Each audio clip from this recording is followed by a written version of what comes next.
కేటీఆర్ నన్ను వదిలేయి, రానున్న పార్లమెంట్ ఎన్నికల్లో సికింద్రాబాద్ ఎంపీ స్థానం నుంచి నా కుటుంబం పోటీ చెయ్యదు, మేము పోటీ చేస్తే రేవంత్ రెడ్డి ఊరుకోడు అంటూ తలసాని శ్రీనివాస్ యాదవ్ కేటీఆర్కు రానున్న ఎన్నికల్లో తాము బీఆర్ఎస్ నుంచి పోటీ చేయమని తేల్చి చెప్పారంటూ కూడా ఒక వార్త ఇప్పుడు సోషల్ మీడియాలో చక్కర్లు కొడుతున్నటువంటి నేపథ్యంలో ఈ అంశానికి సంబంధించి మనతో మాట్లాడేందుకు ప్రముఖ రాజకీయ విశ్లేషకులు కృష్ణకుమార్ గారు మనతో ఉన్నారు. మేడంతో మాట్లాడు. మేడం నమస్తే. మేడం కేటీఆర్ నన్ను వదిలేయి, పార్లమెంటు ఎన్నికల్లో సికింద్రాబాద్ స్థానం నుంచి బీఆర్ఎస్ నుంచి మేము పోటీ చెయ్యము, పోటీ చేసిన రేవంత్ రెడ్డి మమ్మల్ని ఊరుకోడు అంటూ తలసాని శ్రీనివాస్ యాదవ్ కేటీఆర్కి తేల్చి చెప్పాడు అంటూ ఒక వార్త ఇప్పుడు సోషల్ మీడియాలో చక్కర్లు కొడుతూ ఉంది. మేడం ఏంటి దీంట్లో వాస్తవం ఉందంటారు?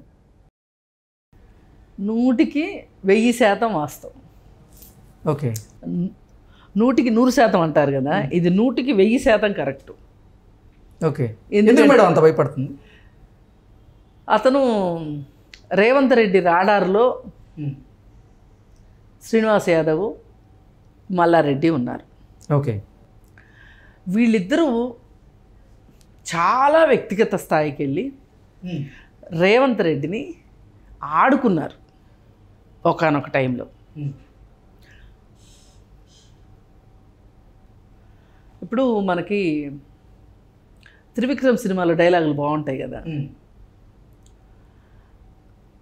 పరిస్థితులు బాగున్నప్పుడు లెక్కలు మాట్లాడి బాగలేనప్పుడు బంధుత్వాల గురించి మాట్లాడితే బాగోదు అంటాడు ఒక డైలాగు. అవును. అయితే మల్లారెడ్డి కూడా పరిస్థితులు అంతా బాగున్నప్పుడు ఛాలెంజ్ చేశాడు. అరే ఒరే తురే, అరే ఒరే తొడగొట్టాడు, భుజం జరిచాడు, ఏమేం చేయొచ్చు అన్నీ చేశాడు. రేవంత్ రెడ్డి కూడా ఊరుకోలేదు, అది వేరే విషయం. అయితే నన్ను పట్టుకుని మల్లిగాడు అంటాడా, నన్ను పట్టుకుని మల్లిగాడు అంటాడా అని మల్లారెడ్డి కూడా బాధపడ్డాడు. రేవంత్ రెడ్డి అలాగే మాట్లాడాడు, మాటలు కూడా పడ్డాడు కూడా. అన్నయ్య గుర్తుండవు కానీ పడిని బాగా గుర్తుంటాయి ఎవరికైనా. ఇదే మోసలో శ్రీనివాస యాదవ్ కూడా ఇదే మోస. మీరు బుద్ధిగా పార్టీ మారారు, మారినోళ్ళు మారినట్టు ఉండొచ్చు కదా. చంద్రబాబు నాయుడు మీద అంత ఎందుకు వెళ్ళాలి మీరు? ఇప్పుడు కాలం ఎప్పుడు మన చేతిలోనో మన గుప్పెట్లోనో ఉండదు. కాలానికి ఒక విలక్షణమైన లక్షణం ఏంటి అంటే మారిపోతుంటుంది అది కాలం. నువ్వు కాలాన్ని పట్టుకోవాలి. ఎలా పట్టుకుంటావు? కొంచెం బుర్ర బుద్ధి ఉంటే, స్వార్థం తక్కువ ఉంటే కాలం నీ చేతిలో ఉంటుంది. నువ్వు ఆ రోజు కేసీఆర్ని మెప్పించడానికి నీ ఇష్టానుసారం మాట్లాడావు, స్వైర విహారం. తలసాని శ్రీనివాస్ యాదవ్ రేవంత్ రెడ్డి అంటానే ఉన్నాడు, గతి లేని పరిస్థితుల్లో, గత్యంతరం లేని పరిస్థితుల్లో పార్టీలు మారొచ్చు, కానీ మారిన తర్వాత పాత పార్టీల గురించి మాట్లాడాల్సిన అవసరం ఏంటి? నేను పార్టీ మారా, కానీ నేను ఆయనకి చెప్పి ఈ ప్రస్తుత పరిస్థితుల్లో నేను తెలుగుదేశంలో కొనసాగలేను అని చెప్పి ఆయనకి చెప్పి ఆయనతో మాట్లాడి ఆయన దగ్గర రిజిగ్నేషన్ లెటర్ ఇచ్చి నేను ఇక్కడికి వచ్చి చేరా. మీకేం పోయే కాలం? మీరు కూడా మారారు, పార్టీలు మారండి. కానీ మారిన తర్వాత ఇక్కడ వాళ్ళని ప్రసన్నం చేసుకుంటానికి చంద్రబాబు నాయుడిని తిట్టాల్సిన అవసరం ఏంటి అని అడిగాడు. అంటే ఆయనకేదో చంద్రబాబు నాయుడు మీద ప్రేమ కారిపోయి కాదు, ఏదైనా ఒక పద్ధతి అనేది ఒకటి ఉంటుంది కదా అనే ఉద్దేశంతో. ఇప్పుడు చంద్రబాబు నాయుడు గురించి తిట్టారే అనుకుందాం, మరి నిన్నటిదాకా నువ్వు అక్కడే చచ్చావు కానీ అడుగుతారుగా ఎవరైనా. ఇప్పుడు కొడాలని నేను ఇదే కదా అడుగుతున్నారు. ఇప్పుడు ఆయన భాషలోకి నేను దిగలేను కానీ ఏంట్రా గూట్లే, నువ్వు చంద్రబాబు నాయుడు వెన్నుపోటుదారుడు అని చెప్తున్నావు కదా, ఆ వెన్నుపోటుదారుడు అయిన తర్వాతే కదా నువ్వు బీఫామ్ తీసుకున్నావు. ఏరా అప్పుడు నీ బుద్ధి ఏమైపోయిందిరా? నీ బుద్ధి నా కాకులు ఎత్తుకెళ్ళినాయా అని ప్రజలంతా మాట్లాడుకుంటున్నారుగా. అట్లాగే తలసాని శ్రీనివాస యాదవ్ కూడా. తలసాని శ్రీనివాస యాదవ్ అనే వ్యక్తిని ఎన్టీఆర్ ప్రభంజనంలో నువ్వు నీకు రాజకీయ జ్ఞానమే లేదు, నీది రాజకీయ కుటుంబమే కాదు. కూరగాయలు అమ్ముకుంటున్నావు అనే మాట మట్టుకు నేను అనను. డిగ్నిటీ ఆఫ్ లేబర్, దాన్ని గౌరవించాల్సిందే.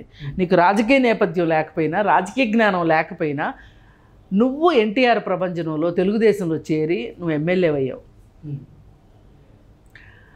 నువ్వు ఒక బీసీ, నేను బీసీని అని చెప్పుకునే ఒక తాహతు నీకు ఇచ్చింది తెలుగుదేశం పార్టీ.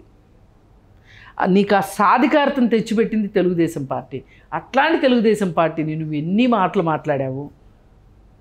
తిన్న ఇంటి వాసాలు లెక్క పెట్టడం అంటారు దీన్ని. నీకు డబ్బులు ఎక్కువైతే నువ్వు ఒక పాకలోంచి భవంతిలోకి మారొచ్చు, కానీ ఒకప్పుడు నీకు ఆశ్రయం ఇచ్చిన పాకను చులకన చేయడం కరెక్ట్ కాదు కదా. ఇదే ఉద్దేశంలో ఇతను ఎక్కువ ప్రజల్లోకి వెళ్ళింది కూడా తిట్టడం వల్లనే ఎక్కువ ఆకర్షించబడ్డాడు. అంటే ఎక్కువ పాపులారిటీ వచ్చింది అనుకుంటున్నాడు తను.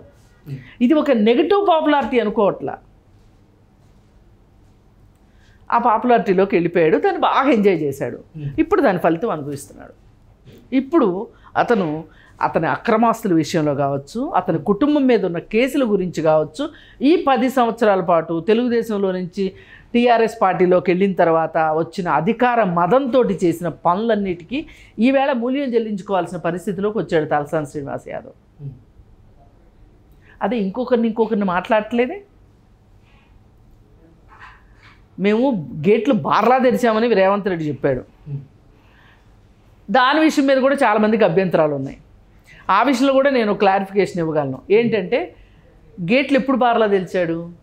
3 నెలల్లో ప్రభుత్వాన్ని పడగొడతామని ఓ పక్కన బీజేపీ వాళ్ళు, ఓ పక్కన టీఆర్ఎస్ వాళ్ళు తొడలు జరుస్తుంటే, సరే కానీ నేను ఇప్పుడే గేట్లు తెరిస్తే ఇప్పుడే వస్తే తీసుకుంటే గనక భయపడ్డాడు రేవంత్ రెడ్డి, అందుకే సంఖ్యాబలం పెంచుకుంటున్నాడు అని ఎక్కడ అనుకుంటారు అని చెప్పి వాళ్ళు ఇచ్చిన 3 నెలలు వాళ్ళకే ఇచ్చాడు టైము.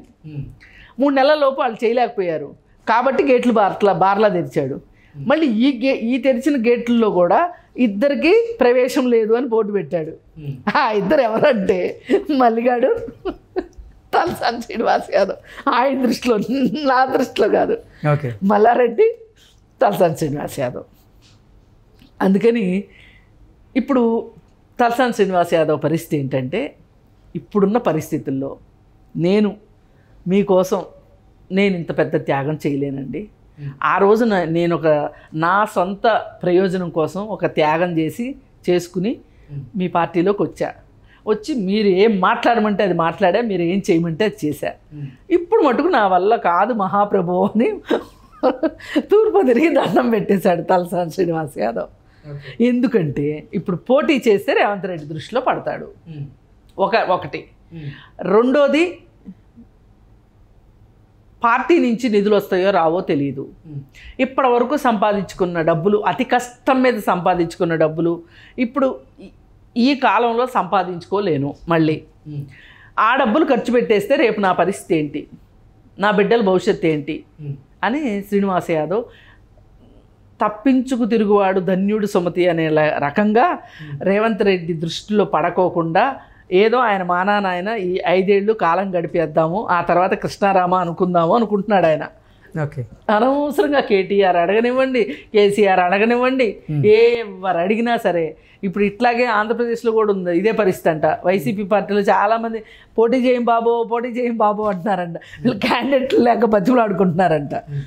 అది అక్కడ ఇక్కడ సేమ్ పరిస్థితి.